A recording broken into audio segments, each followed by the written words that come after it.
don't have enough fingers and toes, I could take all the fingers and toes in the room, and we would not have enough of them to account for the number of times that people have argued mud weight is reservoir pressure. No. If you saw any hydrocarbons on that mud log, it simply predicts the lowest possible reservoir pressure. Okay? So, I've really got a rough issue here, and I'm going to have to begin to dig into it and understand how those pieces fit. All right, so we want to see if this model works.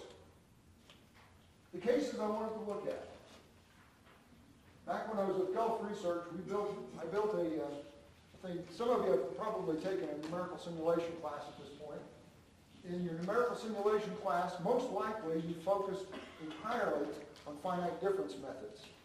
They're very good, but they are not actually very robust.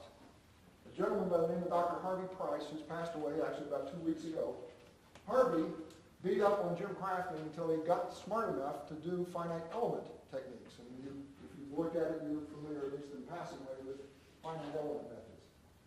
So I built a finite element simulator to simulate these various Horner and P over Z calculations that we're going to use. And these are the various cases. Because obviously, if I can't simulate something with RPI, with this approach of production analysis, then I'm just waving my hands. He does that enough as it is. So, the cases that I really want to wrestle with real quick, we'll just kind of scramble through them. Constant perm, no fracture, no shut-in, and no boundary. So we're still in infinite acting response. The next case will be constant with a fracture, and neither shut-in nor boundary.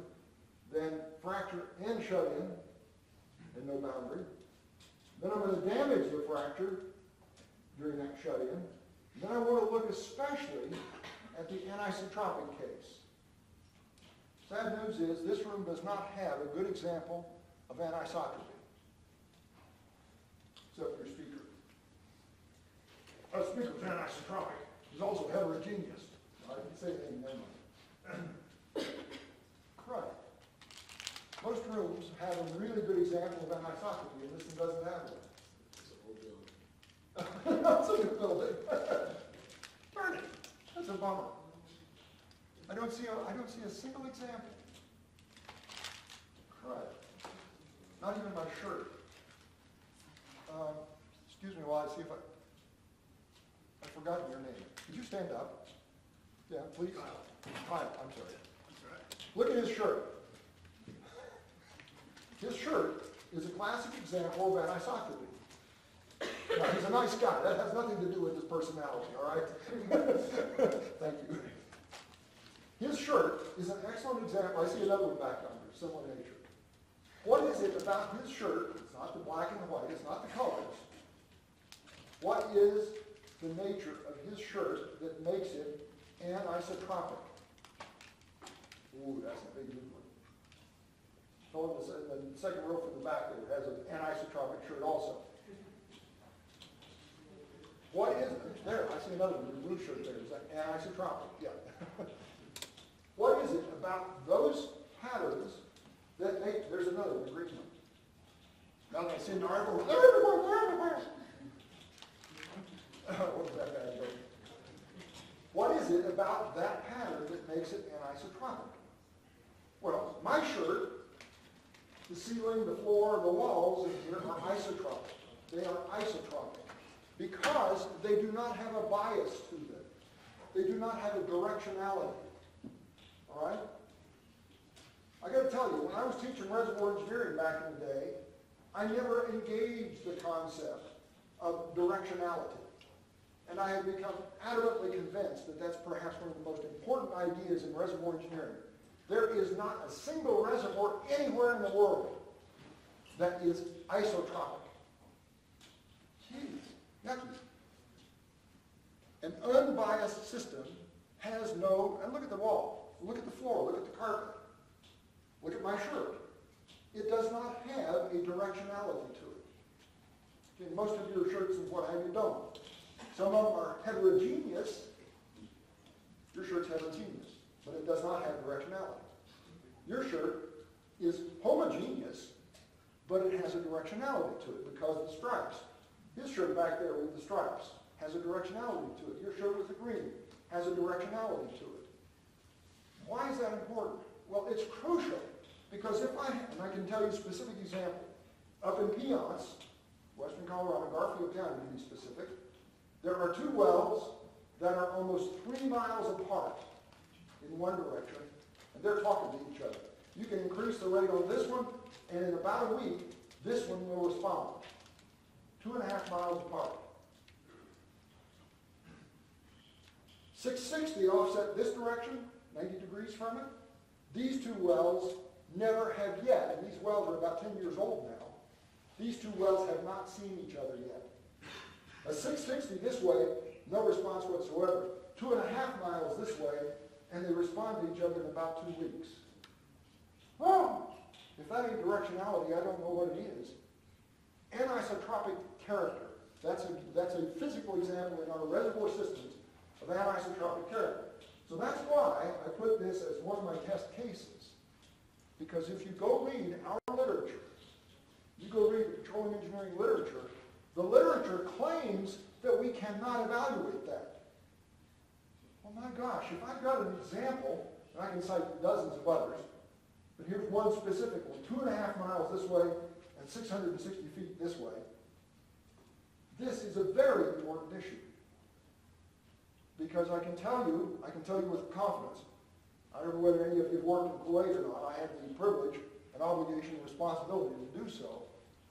The anisotropic issues in Kuwait and the way some of the wells behave there, it's a big deal. And you'd be amazed, hear these really high-performing Gulf Coast wells. Well, let's keep it there. But I want you to start wrestling with that concept. This idea of a radial reservoir is just total nonsense. It doesn't happen. We wish it did because our lives would be much simpler, but it doesn't happen. The physics, the geology, just all the different pieces create anisotropic. What's the definition of heterogeneity? Go ahead and get that term on the table also. What is heterogeneity? Would you mind standing up a sec, please, so we can see your shirt? His shirt is heterogeneous. It has a certain bias to it. Thank you. It has a bias to it that has anisotropy characteristics too, but it is mostly heterogeneous. Okay, my shirt is homogeneous and isotropic. It has no pattern to it. His shirt is heterogeneous because he's got dark spots, a deer or elk or something. And trees. Sorry, I don't mean to embarrass you. But those create heterogeneity, right? So in a reservoir system, and we, this was a well testing class, Grafton. Well testing as such is utterly useless unless you figure out a way to tie it back to the real world. And so we've got to go think about the real world so that we can understand why we give a rip about that dumb, simple little equation. Because that dumb, simple little equation is what we're studying in well testing. You may not have known it, but that's what it was. That's what it is. Now, back to heterogeneity. His shirt has the characteristics of both heterogeneity on a solid green background with these black spots all over it. Okay? That constitutes heterogeneity. In a real reservoir, heterogeneity may exhibit itself as lineaments. Not the liniment that you spread on sore muscles. Okay? The other kind of liniment. The liniment that the geologists love to talk about. Or it might be areas in the reservoir where the permeability is really high because of an environmental, the deposition change or the keratin change. I mean, there's dozens and dozens of different reasons. But the idea is heterogeneity, homogeneity, isotropy, and anisotropy. Those four ideas really have a major role to play. Then finally, the last experiment that I did was just simply to see if the thing did a good job of calculating the pore volume. So, here's the bottom line. If I look at this data set as an arch decline curve, I can't tell much. I honestly can't. My goal is, and what I did was using this approach of looking at production analysis, was able to try to quantify these various values. And please notice, as we go forward, I believe I do not ever talk about permeability. If I do, please kick me. Sharply, briskly, with emphasis. Why? Oh. I'm sure many of you have taken a logging class, done the petrophysics, looked at how to calculate porosity from density from a neutron, how to calculate from the resistivity to water saturation. Yeah? Done that, or you'll do it next year maybe or whatever, but you're going to be taking some logging classes. I apologize profusely to you and to your professor in advance, and we'll do so in writing if necessary, but I have a really bad piece of news for you. Mother Nature did not get the email that says the porosity that you calculated is the porosity from which production occurs. What do you say? I just said, just because you did the log calculations only proves that you did the log calculations, because they do not necessarily have any relationship to the behavior of the system. Specific example, McMullen County, Texas. In McMullen County, Texas, top of gas, from looking at vitronite reflectance, occurs at about 5,200 feet. The Sligo, at 14,300 feet, is known to not be the bottom of the hydrocarbon column. We know from some wells that were drilled something over 20,000 feet and then they lost the hole.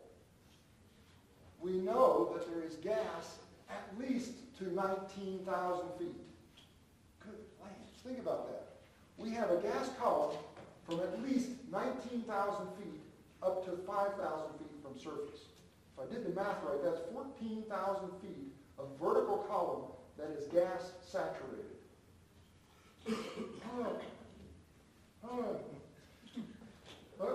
Sorry. That's huge. Well, and I can tell you with honesty, that includes the Buddha, that includes the Wolfcamp, that includes the Eagleford, that includes the Sligo, dozens of other intervals that have never been considered to be economically attractive. It is the thickest hydrocarbon section in the world that I know of. It's an enormous thing, and it's been utterly mismanaged, to tell you the truth. But the reason I tell you that, I was involved in a lawsuit. I was expert witness in a lawsuit for a client, and the question was, what is the contributing hydrocarbons? Because they were in a value situation. They were trying to figure out who owed who what money. And the opponent claimed that the contributing thickness was 20 feet. When I did this analysis, it said if I used the numbers they specified, the drained area for the well was 2,300 acres. Well, that was a problem because we had an offset well that was only 40 acres away. And it wasn't talking to each other. Well, the problem was, by virtue of the experiment, I hope he's okay there, that didn't sound good. Hopefully, sorry, look, you're not asleep. You know, the question, when I was teaching full time, I would always, at the end of the classes, we would do these, the students would do the performance appraisals, and everybody always complained about my bad jokes, because they're kind of dumb. I admit it. My agenda for the jokes, I came to know that I cannot teach you anything. I can't sell you anything unless you're awake. So my job with these stupid comments and stuff is to keep you awake, so far. But now the challenge will be about 3 o'clock this afternoon. That's when the rubber really hits the road. Anyway, what we came to know was my client expected to only get $600,000 settlement. They were very discouraged about what was going on because of this issue about the thickness. What we were able to show, and that's how come I came to know that this sucker was 14,000 feet thick, we had production occurring over a distance of 5,000 vertical feet. The thickness that was being used was so wrong. And this is true in these resource plays. And I'll show you some other examples of it as we go forward. The sad news is, or good news, depending on which way you look at it, these reservoir systems are not constrained by vertical height. We use vertical height, porosity crossover, gamma ray, photoelectric effect, what have you, as metrics to estimate, and I will assert to you that it is the minimum estimate of hydrocarbon resource. Because what I've come to know is the actual contributing thickness, that feet, is literally, in many cases, 100-fold greater than what we will get from a log calculation. Induced fracture length. We spent money to create this fracture, and Mother Nature gave us this one. I think that's an important distinction because it raises some issue about completion strategies. And then contacted pore volume. I can show you cases in the Bakken in particular. In the Bakken, we see lots of wells talking to each other through their natural fractures, but they are still infinite acting in the matrix. The natural fractures have very high KHs, and the matrix has very low KH. So the contacted pore volume depends on whether or not you're talking about the fracture system, the heterogeneity, or the matrix. So we've got to wrestle with that. All right? And then linear flow geometry and rate time damping. We're going to spend some time with that. So back to this graph. We've already talked about that. We can move beyond it. Here's that first example. 6-hour shut-in, constant rate, and variable pressure. On the MDH setting for this graph, here's this convolved time, or log of time, natural log I'm using, and that delta P over Q rho thing. I gave the simulator 0.25 millidarcies and an XF of a half a foot. Okay? RW is 2XF. So there we are. XF is 2RW. So there we are. So it's basically a little bitty level. The slope of the line calculates to give me a perm of 0.2526. That's respectable. And an apparent wellbore radius of 0.4. So I'm in the ballpark. I haven't screwed up too badly. The model does seem to work. All right, for that very simplistic case. Let's get a little fancier. All right, now we're looking at a fracture situation. All right, so I gave the simulator, the finite element simulator, a 50-foot fracture, the same permeability. The permeability is matching out here at late time. One of the problems, the red line is the observed data. The very thin blue line is the calculated data from the model, back calculated out in the analytic solution. One of the problems is, and this is true, and this is why I get kind of cynical about numerical simulation, the position of the red line here, that's not real data. That's a consequence of truncation error in the simulator. It's the fact that I didn't have the mesh sizes and the time steps small enough to model the system accurately. Because if I had done that, the red data would have set right on top of the blue data. Now, why did the blue data curve here? Well, notice I'm plotting this as log of time. The actual analytic solution is this E1 monster. So it causes the curve, the analytic solution bends a little bit, not because of any kind of screw up, but simply the log does not any longer approximate this thing that we refer to as the E1 function. Yeah, I know, that's kind of nitpicky and trivial, but that's what you see. So basically I did the match on this late time piece, and I got very credible comparative results. Okay, so I'm okay with that. Here's a case where I've got that shut-in. Okay, I've got that 6-hour shut-in that I showed you an example. And again, this issue of truncation error. But there's the match. The theory says, and my expectation would be, if the fracture length didn't change, then once they became stable again, the two should sit back on top of each other.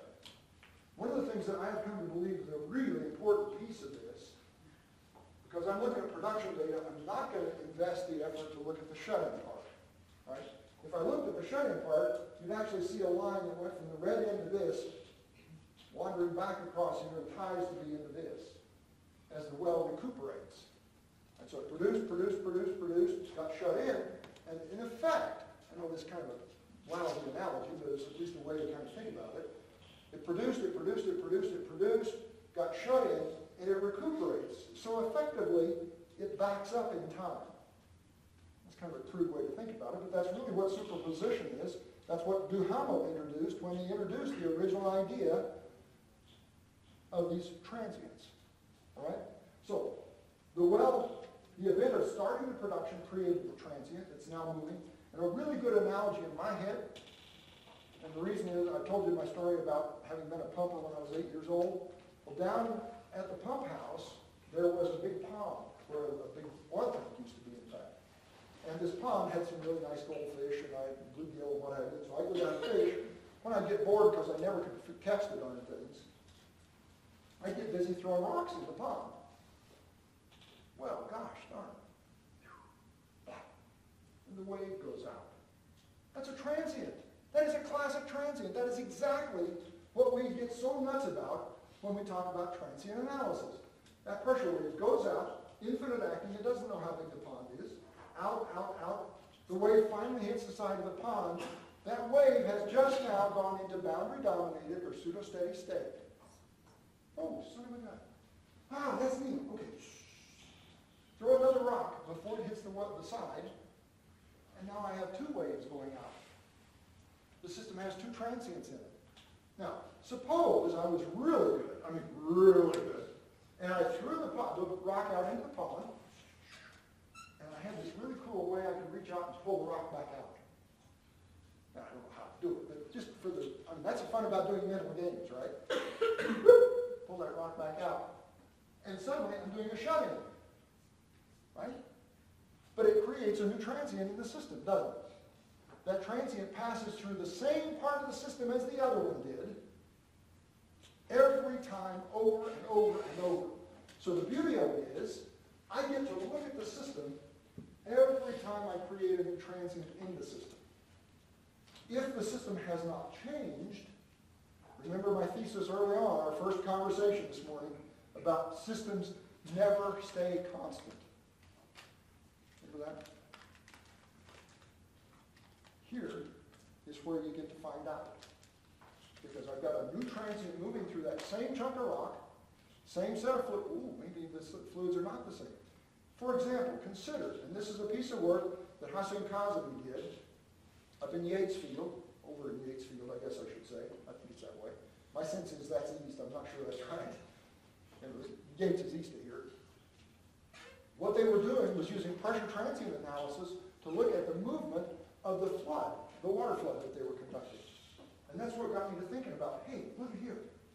I'm going to move this transient through the system, and if the system has changed, for example, in retrograde condensate reservoir systems, which is very classic in these rate resource plays, in a retrograde, what is the most common retrograde fluid? Got another trick question. What was the humidity of gas in the reservoir? Oh, 100%, wasn't it? Yeah. Therefore, if I had the retrograde phenomenon of the reservoir dropping pressure and liquid fell out of vapor phase, would that not in fact be a retrograde phenomenon? Damn. Water is a retrograde fluid. Oh my goodness. Oh my goodness. I just ran into a real brick wall, didn't I? That's cool. Every reservoir system that has any gas in it is a retrograde reservoir. Not in the classic sense of retrograde being a hydrocarbon phenomenon, but I just wanted to begin to wrestle with you. You will, I absolutely guarantee you, some of your most heated arguments. In fact, I remember one occurred to me up near Platteville, Colorado, and this guy was standing up on a mound of dirt that was about this high, and Crafton was looking up at him like this. And I had made the assertion that the wells produced water. My wells do not produce water. You don't know what you're talking about. Oh, he was mad at me. And here he was. I mean, he was standing up on this pile of dirt. Well, his wells didn't produce water to surface. But we had shot fluid levels and saw water standing 1,000 feet over the perforations. But to him, his wells didn't produce water. And therefore it was not part of the reservoir mechanics. And my thesis to him was, nonsense. Just because it doesn't show up in the stock tank doesn't mean it's not part of the system. Okay? Well, here's part why. Because if I suddenly started having the well loading up with liquids, I would expect to see the system change character. So if I introduce a new transient, see, you knew what? I had malicious intent raising going around that point there. I would expect that if I introduced a new transient into the system, and the system changed, then the character of the transient should have changed. Is that okay? Does that make sense? I got one vote. 2 votes. 2 votes. You're frowning a lot. Is it okay? Yeah. Okay. There's a really good joke about that, about somebody feeling guilty. In fact, they were innocent. Never mind. Anyway, you okay with the idea? Does that make sense to you? Now, why is that important? Well, it's important because we're going to focus a whole lot on this idea of dealing with these transients, both those transients which are induced by flow and those transients which are induced by shut-ins. Okay, so it's an important concept, but the practical application of the concept is to understand how a system might change, such as a retrograde. Bubble point will do it. Stress sensitivity would do it. What kind of situations could we imagine that would be stress sensitive? Think about one. What in a reservoir? I know it's a big heavy rock. It's a dolomite. Come on. Think about what kinds of reservoir environments could be stress sensitive. Huh, I'm stress sensitive because I got a final exam tomorrow and I haven't studied for it. Yeah, you're darn right you're stress sensitive. That's a different problem. That's your problem, not mine. Because I'm giving you the test anyway. It's going to be a hum-doozer.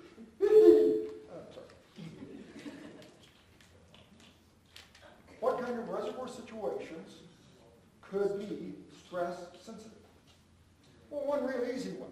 You've done a frac job, okay, and you overflushed the end of the frac job. You pumped a zillion pounds of product. Fantastic. It just went away so pretty. Wow! Those guys with all that blue paint are so proud. But then at the end of the job, they pumped another 1,000 barrels of water. Now, that's stupid, but they overflushed the frac job enormously. And as a consequence, there's no proppant still at the wellbore. Yeah? Now I put that well on production, and I could imagine that while the fracture was open when I was pumping into it, had to be open, otherwise I wouldn't have got the stuff in there. Duh. Now I put the well on production, the stress field reverses direction, and that thing closes up. That's stress sensitivity. Where does it matter? Well, the Bakken is a very good example of it. In the Bakken, we have dozens of cases where the adjacent wells have proppant in them and fluids in them from the well which is having the frac job done on it. It's a very common, frac through is a very common phenomenon in the Bakken. And we've come to know that frac through occurs through the natural fractures when the stress field is reversed. When the well's put on production, you no longer see that fracture. You don't see the two wells pocketing each other, but we know we're getting frac through.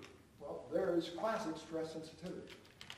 I would expect, this is the practical application of that silly little equation, I would expect that the transients before and after should have different signatures as a consequence of that stress sensitivity.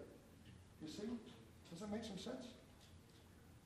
Okay, I mean, no, it doesn't have anything to do with what you're going to have for dinner tonight, but it does have a lot to do with what I hope your revenue stream is going to be a year or two from now. All right? Try to put that back in your pocket. All right, here we go. Case 2. Here is a case, what I did in the simulator was I had the fracture, I had the shut-in, but at the start of the shut-in, I reduced the effective fracture length by half. Well, son of a gun. Look what happened. If the fracture was not damaged, the two lines sat upon top, one on top of the other. The conductivity of the fracture did not change. The signature of the fracture didn't change. And I can assert to you, although it's not one of the examples here, if the fracture conductivity had changed, the slope of this line would have changed. Good. The thesis works. It is worthwhile to understand those phenomena. The bad news is this: rarely, roughly 1 in 7, below this, roughly 1 in 7 wells is benefited from a shut-in. Now, I grant you, I've done a bunch of work up in the Utica in Ohio. The bad news is this: there is a common belief in the Utica, and a couple of you made comments to me a while ago about the Eagle Ford. The mentality in the Eagle Ford is the same because they do it in the Utica. Shut-ins, on average, are not beneficial. I've got a data set of several hundred wells. The average behavior is only 1 in 7 benefit from a shut-in. Oh, that's not good news, because that says that a shut-in, on average, is indeed going to be harmful. And indeed they are. That data set says that roughly every shut-in results in a 20% loss in XF. The KHs stay the same. The XFs drop.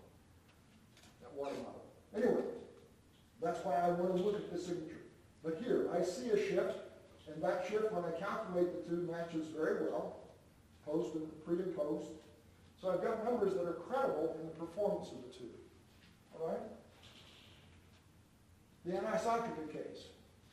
Thank you for letting me borrow your shirt. Karslaw and Jaeger. Oh my gosh.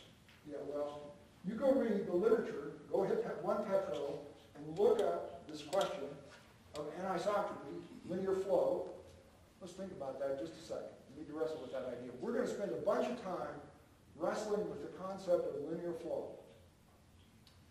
What is linear flow?